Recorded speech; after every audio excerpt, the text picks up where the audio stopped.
Baik, Bismillahirrahmanirrahim, teman-teman. Malam hari ini merupakan Benah Diri, episode yang ke-10, yang pada malam hari ini kita akan membahas tentang pendekatan-pendekatan self-healing yang marak digemborkan atau hal-hal yang sering disampaikan oleh para influencer-influencer yang ada di sekitar kita. Nah, teman-teman, pertama gini, apakah salah ketika kita membaca atau membuat ya kutipan-kutipan yang menenangkan, kutipan-kutipan dengan hashtag self-healing, kutipan-kutipan yang mungkin dengan kalimat-kalimat yang cukup membuat kita tenang. Sebenarnya, kalau kita lihat secara umum, kutipan-kutipan itu tidak salah dan itu bagus banget hanya sebagai penenang. Ya, hanya sebagai penenang sesaat. Akan tetapi harus ada langkah-langkah atau step-step selanjutnya. Jadi ketika kita melihat kutipan-kutipan yang mungkin kayak yang sering kakak share di saluran Instagram kakak atau yang sering di-share sama Min Haik gitu ya di story ataupun di saluran WhatsApp-nya Haik Indonesia itu hanya sebagai penenang sesaat. Ya, dalam hal ini konteksnya adalah ini ketika kita memang secara mental itu memiliki masalah, baik depresi, stres dan lain-lain. Nah, self heal kalimat-kalimat atau kutipan-kutipan self healing itu sangat-sangat membantu ketika memang kita sedang mengalami fase itu. Cuman bukan untuk menyembuhkan, akan tetapi hanya sebagai penenang saja. Artinya, ketika kita memang sudah mengalami fase-fase depresi, stres, dan merasa tidak sanggup lagi, maka penyelesaiannya bukan dengan kutipan-kutipan self-healing, bukan dengan quote-quote, bukan dengan kalimat-kalimat yang menenangkan. Tapi memang harus kita berobat kepada ahlinya, psikiater, psikolog, dan lain sebagainya. Nah, teman-teman semua, kenapa kutipan-kutipan ini malam hari ini akan kita coba bedah dan kita kritiki? Karena ternyata banyak orang yang mengklaim atau banyak orang yang menganggap bahwasanya kutipan-kutipan itu sebagai penyembuh gitu ya, atau kalimat-kalimat yang menenangkan itu sebagai penyembuh, padahal tidak. Kalimat-kalimat itu tepatnya adalah sebagai penenang sesaat, sebagaimana obat, yaitu hanya penenang sesaat saja. Selebihnya itu kembali kepada diri kita. Nah, teman-teman, kalau sudah ada di fase itu, langkah selanjutnya kita bukan dengan terus membaca kutipan-kutipan ini. Akan tetapi kita harus bisa mendorong diri kita untuk berani berobat kepada orang yang memang memahami akan masalah yang kita hadapi. Begitu. Jadi kutipan-kutipan itu sekali lagi bukan untuk menyembuhkan, akan tetapi hanya untuk menenangkan sesaat tentang apa yang kita alami atau apa yang kita sedang rasakan hari ini. Begitu. Mungkin teman-teman pernah lihat kutipan terus jadi ngerasa tenang, atau merasa pikirannya terbuka, atau mungkin bahkan merasa bahwasanya seakan-akan masih ada harapan untuk hidup lagi gitu ya, dan seterusnya. Which is itu memang kayak gitu. Itu adalah efek pertama ketika kalian membaca kutipan-kutipan yang memang bagus ya, dengan kalimat-kalimat yang rapi, kalimat-kalimat yang menyentuh, yang relate, itu akan seperti itu responnya. Cuman balik lagi teman-teman, itu bukan penyembuhan, tapi hanya untuk menenangkan apa yang sedang kita rasakan pada saat itu. Oke ya. Nah, lalu apakah hubungannya? Kenapa kita akan mengkritik terhadap influencer yang sering membuat kutipan-kutipan atau sering membuat quotes-quotes berkaitan dengan self-healing? Nah, teman-teman semua, yang akan kita kritik adalah gini. Ada beberapa hal. Pertama, berkaitan dengan quotes-nya, berkaitan dengan kutipan-kutipannya. Banyak kutipan-kutipan itu ternyata banyak sekali yang tidak sesuai dengan fakta-fakta ilmiah. Tidak disertakan sumbernya, tidak disertakan eh, jurnal ilmiahnya, tapi justru lebih kepada tren atau prasangka saja. Atau kayak oh misalkan kutipan ini bikin orang nangis gitu ya, atau bikin orang sedih, apakah itu 100% benar? Tidak. Kalau kita melihat teman-teman semua, kita coba menarik data gitu ya. Bahwasanya orang-orang yang ketika dia sedih mendengarkan sebuah kalimat, atau ketika misalkan kita katakanlah sebuah kajian gitu ya, kemudian nangis dengan kalimat-kalimat tertentu, apakah 100% kalimat itu benar? Maka jawabannya belum tentu. Karena kebenaran, balik lagi, itu tidak ditentukan oleh perasaan yang ditimbulkan daripada sebuah argumentasi atau statement dari yang dikeluarkan oleh orang lain. Akan tetapi kebenaran harus dibuktikan dengan data, dengan fakta, dan memang didasarkan kepada ilmu. Gitu. Nah, tapi banyak sekali orang yang beranggapan ketika yang sebuah kalimat atau sebuah kutipan yang dilempar atau diberikan oleh para influencer itu seakan-akan sebuah kebenaran. Padahal tidak semuanya. Tidak semuanya seperti itu. Misalkan kutipan-kutipan seperti apa Kak yang sering diucapkan oleh atau oleh apa namanya yang sering dikatakan atau sering dilemparkan oleh para influencer itu biasanya tuh kutipan-kutipan tentang percintaan gitu ya. Misalkan menurut psikologi orang yang tidak pernah kita yang kita mimpikan itu tidak akan pernah menjadi jodoh kita gitu ya. Kalau kita sedang memikirkan orang lain berarti orang itu sedang memikirkan kita. Nah, kutipan-kutipan seperti itu tuh apa ya nggak berdasarkan dari riset yang dalam, tidak terdasarkan kepada jurnal ilmiah begitu. Nah, maka self healing yang ditampilkan itu justru bisa menjadi racun ketika memang kalimat-kalimat itu tidak didasarkan dengan fakta yang benar. Kakak bukan ingin menyombongkan diri ya teman. Tapi ketika kalian minta kak bisa nggak bedah satu kutipan yang kakak share ke apa namanya saluran, bisa nggak bedah? Kakak bisa bedah dan bahkan kakak bisa bikin satu kajian berkaitan dengan apa yang kakak share di kutipan itu. Ya, jadi jangan fokus kepada keindahan kutipannya, bukan dari kata-katanya, tapi apakah ini benar-benar fakta real atau tidak. Nah, kenapa ini bisa terjadi? Nah, salah satu faktornya adalah para influencer ini seringkali hanya memikirkan engagement atau viral gitu ya, supaya ramai, supaya banyak yang mendukung, supaya banyak yang suka gitu. Padahal yang disampaikan ini belum tentu sebagai fakta yang sebenarnya. Itu yang pertama, kritiknya. Kemudian kritik kedua, kebanyakan para influencer-influencer mental health kita anggap lah, atau influencer-influencer yang sering menyampaikan kutipan-kutipan self healing ini, dia hanya fokus kepada persoalan individual. Ah, dia hanya mengkritisi atau dia hanya menyampaikan tentang masalah-masalah individual. Padahal teman-teman, masalah psikologi, kesehatan seseorang, ini tolong dicatat dan tolong diingat ya. Masalah psikologi yang eh, apa namanya dialami oleh manusia itu tidak pernah muncul secara individualis. Artinya, masalah-masalah kesehatan mental itu juga muncul dari faktor komunal atau faktor sosialis, faktor sosial. Faktor sosial seperti apa Kak? Misalkan, teman-teman, stres, depresi itu tidak tiba-tiba muncul. Banyak banget faktornya. Bisa jadi kelangkaan lapangan kerja, atau kesulitan mencari pekerjaan, atau pekerja digaji dengan tidak layak, atau misalkan circle atau lingkungan yang toksik, atau juga bisa dari kebijakan-kebijakan pemerintah. Bahkan ada satu psikolog yang baru-baru ini gitu ya, itu mendapatkan seorang pasien yang dimana pasien itu tuh stres, depresi karena melihat kebijakan-kebijakan pemerintah yang tidak berpihak kepada korban-korban bencana yang ada di Sumatera. Artinya, sebenarnya jangan hanya fokus kepada individual. Makanya kakak, mungkin kalian lihat kok Kak Abisar kadang ke psikologi, kadang juga nanti kritik pemerintah. Karena teman-teman, itu tuh saling berkaitan satu sama lain. Saling berkaitan. Nah, yang saya kritis adalah para orang-orang yang punya kredibilitas di bidang psikolog. Why? Kenapa kalian tidak berbicara tentang bahwasanya psikolog ini juga dipengaruhi oleh sosial, oleh keadaan pemerintahan, keadaan sebuah negara, keadaan dari sebuah pemerintahan gitu loh. Kenapa kalian tidak melihat itu? That's point. Gitu. Jarang kan, teman-teman? Coba sebutkan antara satu influencer dari yang memang basically di mental health gitu ya, dakwahnya atau kontennya, tapi jarang di antara mereka yang share bahwasanya oh ternyata masalah mental ini juga sangat berkaitan dengan kondisi sebuah negara, sangat berkaitan dengan kondisi peraturan pemerintahnya. Kayak kalian pikir orang yang depresi karena pekerjaan itu apa? Karena apa? Ya karena pekerjaan saat ini sulit, tekanan pekerjaan yang tinggi, gaji yang rendah, yang membuat orang depresi. Kebijakan-kebijakan itu, gitu loh. Nah, ini yang kritisi teman-teman. Kenapa para influencer-influencer itu tidak apa ya, menggaungkan juga atau menggembar-gemborkan tentang bahwasanya oh ya psikologi juga dipengaruhi oleh lingkungan yang tidak aman gitu. Teman-teman tinggal di sebuah circle atau sebuah lingkungan di tempat tinggal kalian yang toksik saja sangat tidak nyaman, dan bayangkan ketika sebuah negara atau pemerintahnya yang toksik misalkan. Ini aku agak, tapi aku faktanya juga harus aku sampaikan ke teman-teman gitu loh.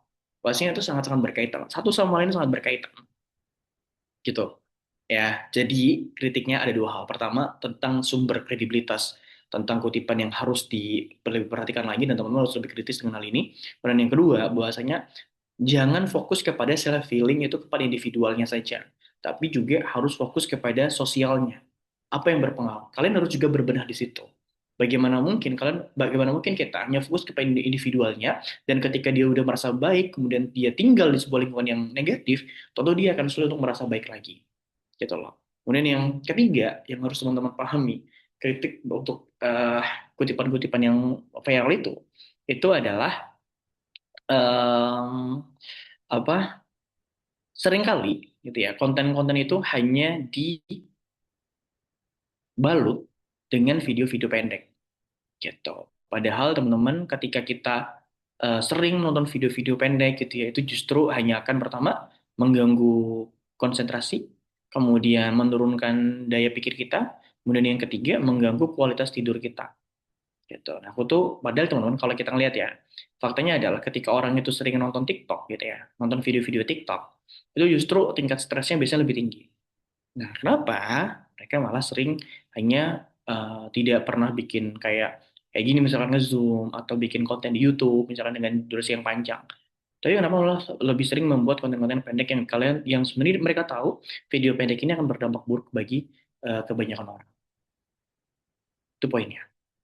Oke, nah slide selanjutnya mau membahas apa Kak? Pentingnya dukungan sosial. Nah tadi ya kita udah ngebahas bahwasanya teman-teman masalah psikologi itu tidak hanya berkaitan dengan individual, tapi juga dengan kondisi sosial. Ya seperti saya sampaikan teman-teman semua, apa yang menjadi masalah orang saat ini itu tidak ujuk-ujuk datang dari individualnya, tapi ada faktor-faktor seperti faktor sosial, lingkungan, gitu ya dan lain-lain.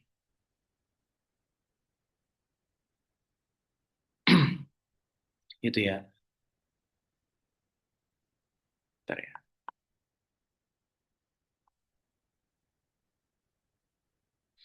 Gitu. Nah, jadi teman-teman, ketika kita melihat sebuah kondisi sosial ini tidak baik, ketika kita peduli dengan kesehatan mental orang, kita tuh justru harus memperbaiki lingkungan yang ada di sekitar kita. Jadi bukan hanya berpasrah, bukan hanya fokus kepada individual kita saja. Karena apa yang kita alami, apa yang kita rasakan, itu juga akibat daripada kondisi sosial yang tidak stabil. Gitu. Jadi mulai sekarang, teman-teman benahi diri harus dakwah mental health-nya itu harus level up, harus level up. Jadi bukan hanya tentang individualnya, tapi juga kepada kondisi-kondisi yang ada di sekitar kita. Makanya di Indonesia, selain kita dakwah secara knowledge ya, pengetahuan transfer ilmu, kita juga ada kegiatan art terapi, kita juga ada kegiatan-kegiatan sosial gitu ya.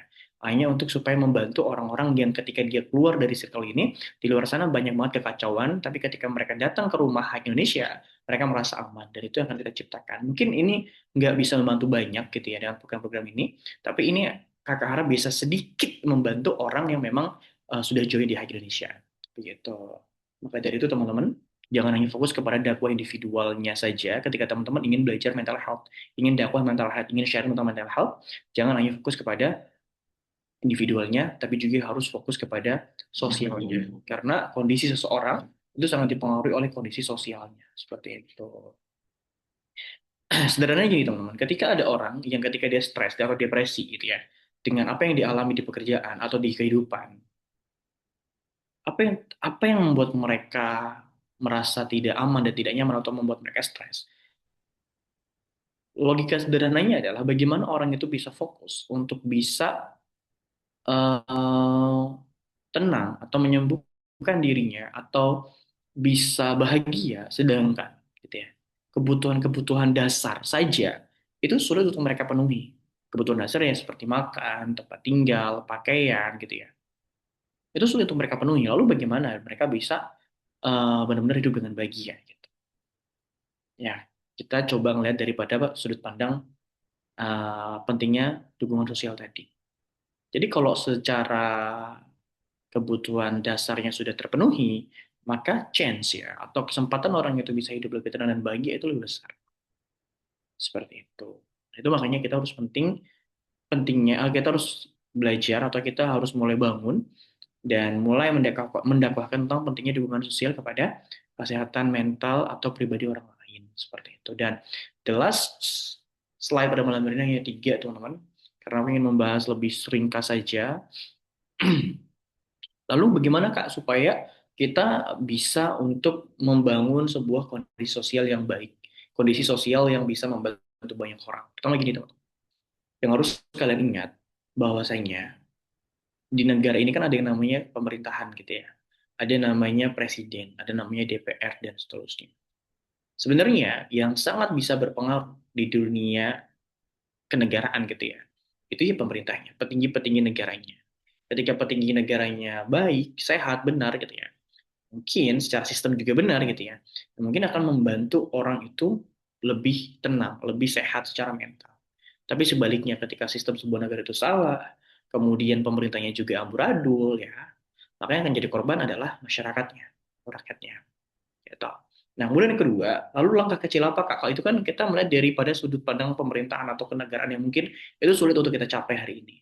Maka bagaimana Kak kita sebagai seorang rakyat biasa, sebagai seorang manusia yang ingin mengubah lingkungan agar lebih baik lagi. Itu seperti apa? Maka sederhananya gini tuh, berusaha untuk berbuat baik. Apapun, sesederhana mungkin, sekecil apapun, jadilah manusia yang terus berbuat baik. Kalau kalian melihat ya, sebuah circle atau pertemanan atau sebuah lingkungan, ada orang-orang yang mereka tidak mau menghargai orang lain, mereka tidak mau berbuat baik, mereka tidak mau untuk membantu gitu ya. Kadang orang-orang yang seperti itu, mereka bukan karena jahat, tapi karena mereka tidak pernah diperlakukan baik oleh orang lain. Mereka tidak pernah dihargai oleh orang lain. Mereka tidak pernah dibantu dan mendapatkan bantuan daripada orang lain. Sehingga mereka itu menjadi orang yang ya udah cuek, acuh tak acuh, nggak bisa menghargai orang lain dan seterusnya. Gitu. Maka ketika kita ingin merubah lingkungan kita, ya teman-teman kita secara circle kecil gitu ya, maka jadi dimulai dari kita dan kita belajar untuk jadi orang. Kalau kita berbuat baik kepada orang yang selama ini mungkin dia tidak pernah diperlakukan dengan baik, maka perbuatan baik kita itu akan berkesan dan akan mengubah dirinya. Dan kalau misalkan ada orang yang nggak bisa menghargai orang lain dan kita coba untuk menghargai dia, maka chance atau kesempatan agar dia berubah jadi orang yang bisa menghargai orang lain itu jauh lebih besar. Gitu. Jadi semuanya saling berkaitan. Kita tidak pernah gini teman-teman. Sebagai seorang yang belajar mental health gitu ya, kalian ya, terutama udah sampai episode 10 ini, em, kita kita tuh harus melihat, kini kita tuh tidak hanya melihat apa yang nampak saja. Kita harus melihat apa yang tidak nampak juga. Wih, ini bukan berarti kakak mengajarkan kalian indigo ya, tidak. Tapi maksudnya melihat dengan tidak apa yang bisa kita lihat itu seperti, oh, kondisi orang ini gitu loh. Kenapa orang ini bisa melakukan ini? Apa kemungkinannya? Kenapa bisa seperti ini? Kenapa bisa seperti itu? Nah, kita harus melihat itu. Gitu. Apalagi kalian misalnya sebagai seorang leader dalam sebuah organisasi, dalam sebuah komunitas, atau dalam sebuah circle gitu ya. Kalian harus bisa melihat kondisi itu dari apa yang nampak dan apa yang tidak nampak. Kalian harus lihat itu.